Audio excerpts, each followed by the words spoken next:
It is time for another horror movie. Today, the story continues with the American horror series, The Forsaken Land. The story takes place in a Russian village. A family of three preys, preparing to eat lunch. Suddenly, a large truck drives frantically outside. The loud noise instantly makes the bearded man vigilant. He grabs a hunting rifle and walks outside.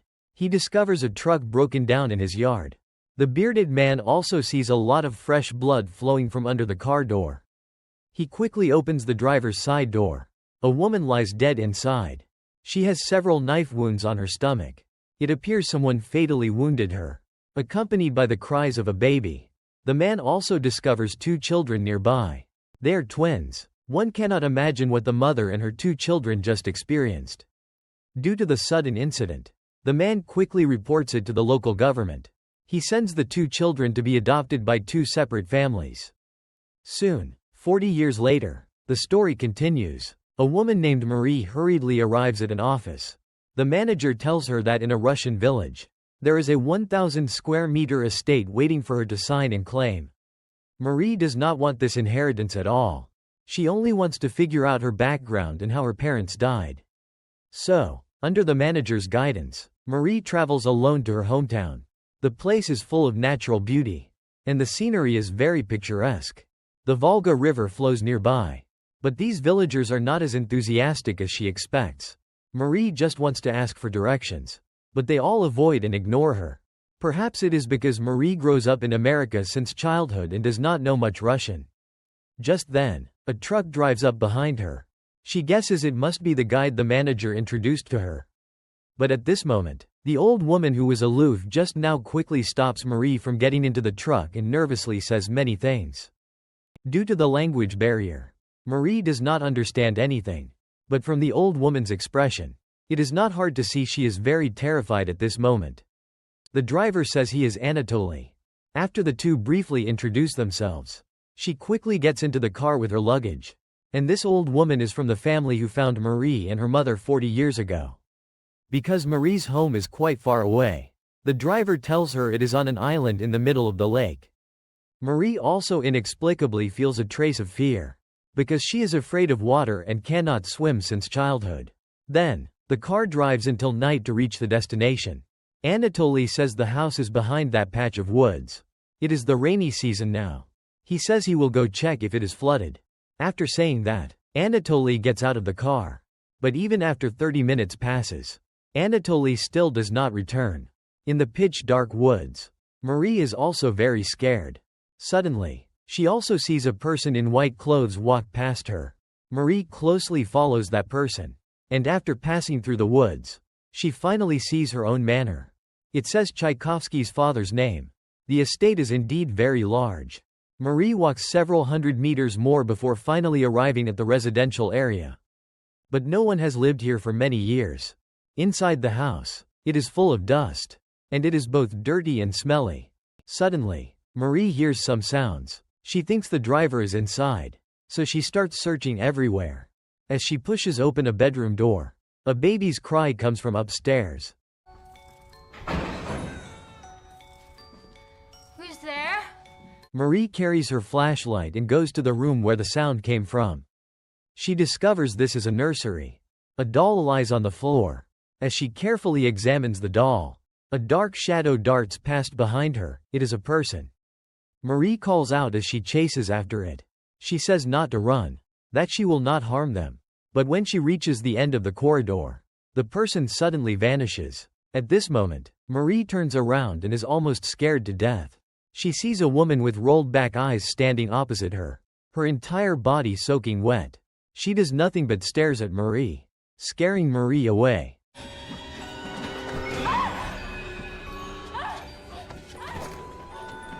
As she frantically runs out of the house, she sees the truck from earlier driving past her. Marie immediately sees a savior and frantically chases after it. But unexpectedly, she stumbles and rolls down the slope into the nearby river. Since Marie cannot swim, after some time, the river surface quickly becomes calm again. The scene cuts to a fireplace. Marie is still alive and someone rescues her. The rescuer is a man. He searches through Marie's wallet and personal information. After Marie wakes up, She quickly picks up a wooden stick for self-defense. The man says his name is Nikolai.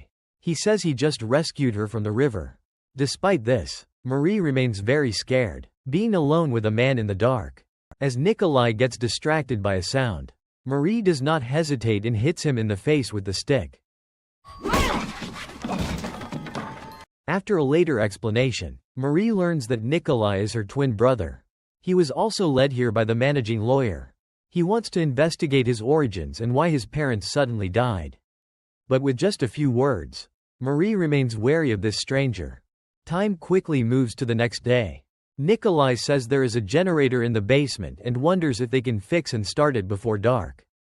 As they walk over, they suddenly hear a rumbling sound from above. Nikolai, who served in the military, immediately recognizes it as the sound of a truck.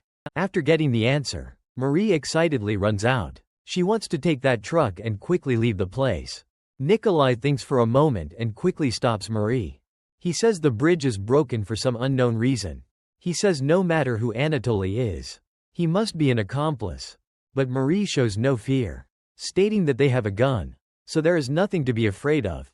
They follow the sound. They arrive at the pigsty. They discover that his truck is already rusty and overgrown with many weeds.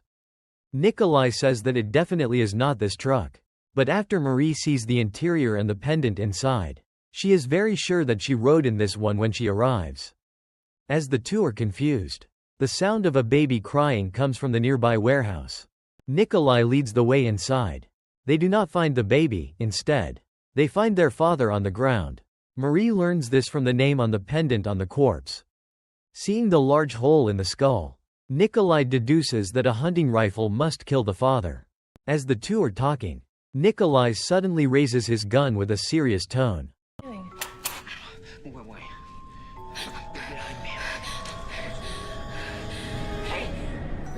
They see two people who look identical to them walking towards them. Marie shouts for Nikolai to quickly shoot. Nikolai instinctively aims his gun at his doppelganger. After hesitating, he shoots the other's thigh. Unexpectedly, the bullet hits the doppelganger, but it ricochets onto Nikolai's thigh. Marie also quickly drags Nikolai away from here and returns to the previous villa. Nikolai is also a tough person. After taking a bottle of liquor from the cabinet to disinfect, he directly stabs a dagger into his flesh and painfully digs out the bullet. Then he uses a heated blade to press on the wound to stop the bleeding. Although the procedure is excruciatingly painful, it allows Nikolai to temporarily walk with difficulty. Nikolai says the doppelgangers are their future selves. What happens to the doppelgangers will also truthfully repeat itself for them. He says when he came here a few days ago, he saw Marie's doppelganger, and he could not believe his eyes until he saw the real Marie. Nikolai then forcefully rushes out of the room to figure out their origin. As they struggle, a large hole suddenly opens up in the floor. Nikolai accidentally falls into it. Marie quickly returns to the room to get a rope and pull Nikolai up.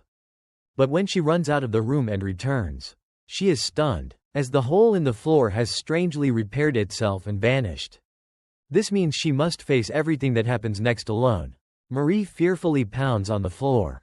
However, after a short while, she finally regains her composure, takes out the map Nikolai marked, and finds an exit route on it.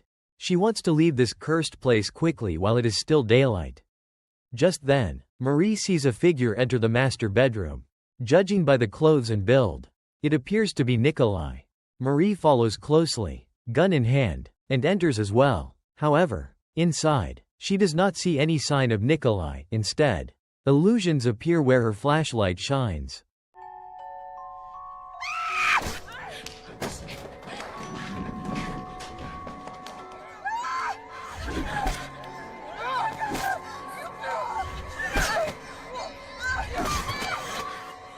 Marie examines it closely. It looks like her father is mercilessly attacking her mother. Marie, scared, fires a shot. She frantically tries to leave, but the doppelganger seems to hear Marie's thoughts. As Marie is about to step out of the house, she comes up the stairs and blocks her path. Marie opens the nearby nursery and hides inside the closet. Marie is terrified, holding her breath and not daring to make a sound. But soon, the The doppelganger suddenly disappears. Marie also hears some sounds near her ear.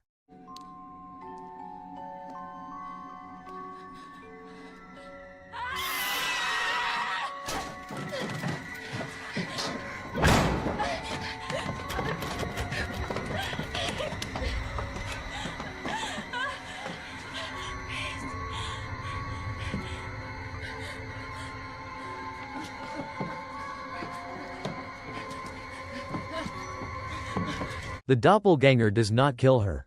After touching Marie's forehead, it directly kisses her. As Marie's eyes roll back, her face gradually turns purple. It seems to be draining her spirit. Marie quickly breaks free, picks up a wooden stake from the ground, and throws it, but it also hits the doppelganger, and the damage bounces back to her. However, Marie takes this opportunity to quickly run from the house to the lake. She slides out on an abandoned small wooden boat. After reaching the shore, she runs for a long time following the map's instructions.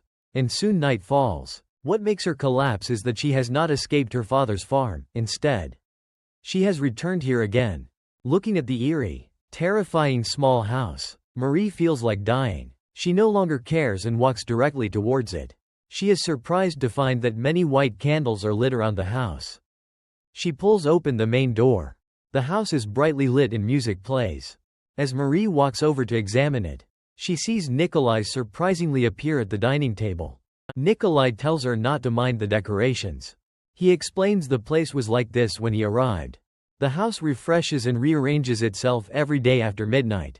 Marie asks if he did not fall into a black hole and die. Nikolai replies he woke up in the basement passage unharmed. He then asks Marie if she sees the candles and cake. He says their father welcomes them home. He states they should have died in this house 40 years ago. Now their father wants to fulfill his wish. Marie says a doppelganger just tried to kill her. But Nikolai does not believe they can kill anyone. That is Nikolai's and Marie's 41st birthday. And now, the time is almost midnight. The room lights begin to flicker continuously. The doorknob also turns on its own. It seems like someone is about to enter. Nikolai and Marie also exchange their last words. He asks Marie if she has a daughter. Marie says yes. She says she came here because of her daughter. Marie fears that one day her daughter will leave her. She fears loneliness. Marie asks Nikolai if he also has someone he cannot let go of. Nikolai replies it is his first love. They both have each other's names tattooed on their bodies. But in the end, they still separate for some reason. As they are speaking, Marie suddenly hears some sounds coming from the nearby sewer. She walks over and looks down. An eye suddenly pops out of the sink's drain. Immediately after, a large amount of unknown liquid sprays out from inside. The house also shakes violently at this moment. It is as if there is an earthquake.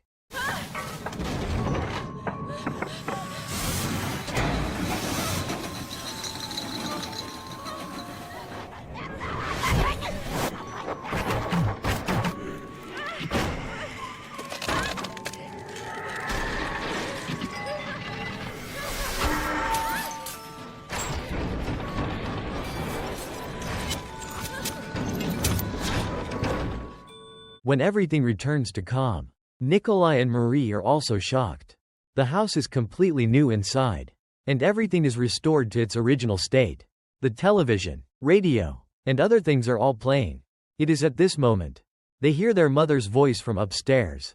Nikolai immediately guesses that they must have returned to 40 years ago, which is the night their mother was killed by their father. All of this is about to repeat. The two of them guess. The truck by the pigsty can definitely be driven this time. As soon as they finish speaking, the sound of a car comes from outside the house. Nikolai pulls back the curtain. He discovers that their killer father has driven home. He quickly pulls the sleepwalking Marie and hides in a blind spot. Marie says that they must quickly save their mother. But Nikolai states that they can do nothing. History cannot be changed. They must quickly drive away from here now. But when they arrive at the staircase, the two of them are blocked by their own doppelgangers. They are forced into the room. Despite Nikolai's repeated attempts to dissuade her, Marie eventually jumps out the window and gets into the truck. Nikolai, however, finds himself unable to move due to his leg injury flaring up again. and he watches helplessly as the doppelganger pushes open the door. At that moment, a naked woman stands at the doorway, and Nikolai realizes it is his first love. He immediately loses the desire to escape and follows his first love.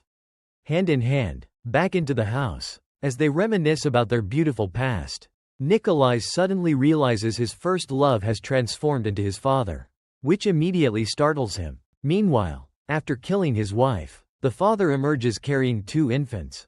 They are the newborn Marie and Nikolai.